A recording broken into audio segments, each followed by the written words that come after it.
Bueno, dintre del moviment democràtic i aleshores en aquell moment a través de les entitats com ho víem, Centre Social Almeda, Patronat Cultural Recreatiu del Barri Centre, Orfeo Catalònia, etc., però que estàvem tots en aquest joc interessant en el que teníem una part legal, però teníem també una part d'organització clandestina, amb l'Ignasi Riera i amb totes aquestes persones, el Miquel Sales, etc., vam organitzar el Congrés de Cultura Catalana amb aquella expressió que va ser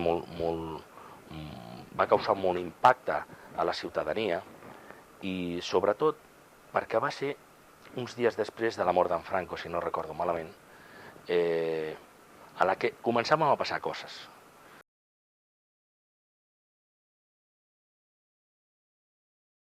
Gràcies a moviments com la Nova Cançó, el català es va sentir.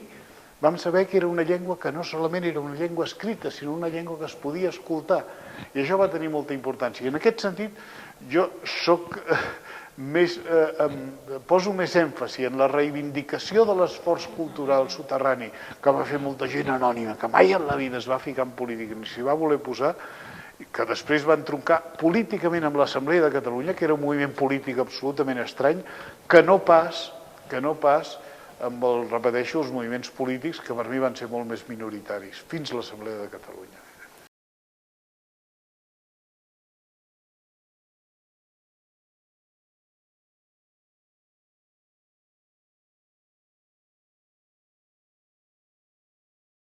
Em parlen més d'aquests Palaus d'Esports, perquè era un acte de...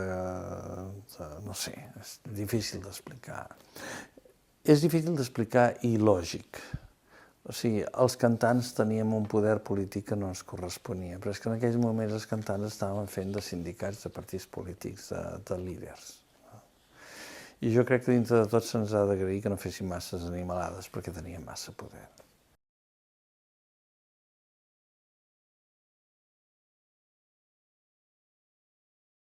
Es va iniciar també el tema de la llengua, el tema del català, el tema de escola en català, escola o català a l'escola. Els pobres mestres del SEDEC van donar pas als primers mestres de català nomenats ja amb les transferències a partir de l'any 81.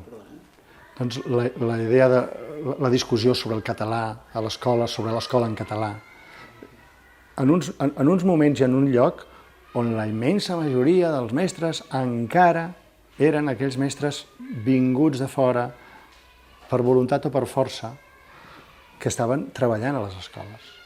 I aquell pensament d'encetar una línia d'ensenyament en català o del català era un treball molt dur, molt fort.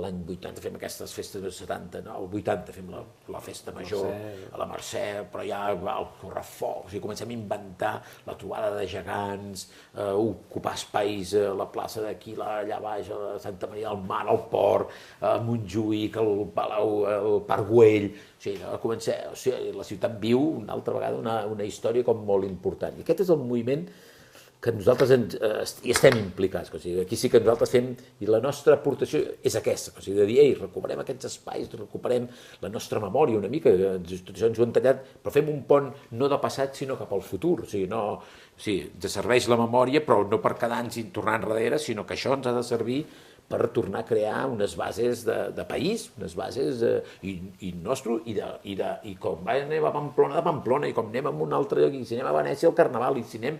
Però crear que la gent recuperi aquestes històries que entre la Segona Guerra Mundial i la guerra nostra, com si diguéssim, moltes coses aquestes es van triturar, no? I com tornar a recuperar aquest espai festiu d'àgora del carrer, i els espectacles de comèdia eren aquests espectacles molt més màgics.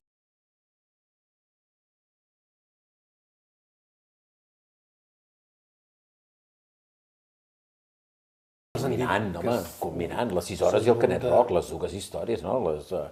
La història de la cançó és impressionant, o sigui, es va arribar a reunir, es parla de 60.000 persones, no? Que és un poble com Canet. monàrquic, i aquests enfrontaments, no?, entre el poder, l'ordre, aquesta llibertat, no?, de que es vivia, s'ocupava la platja. Clar, és que 60.000 persones no ocupen només el Pla d'en Sala, que és aquí on es feia les 6 hores, no?, sinó que ocupa tot el poble sencer de gent vestida d'una altra manera, d'una altra cultura, gent que venia de tota Espanya. Hi havia gent que venia de tota Espanya. Per tant, era realment realment, aquí es veia la barreja, l'explosió, les ganes. Això ja no ho para, no? Això ja no ho para ni Déu, com si, no? Era aquest concepte de, uau, aquí hi ha una energia que no es pot parar, és impossible, no?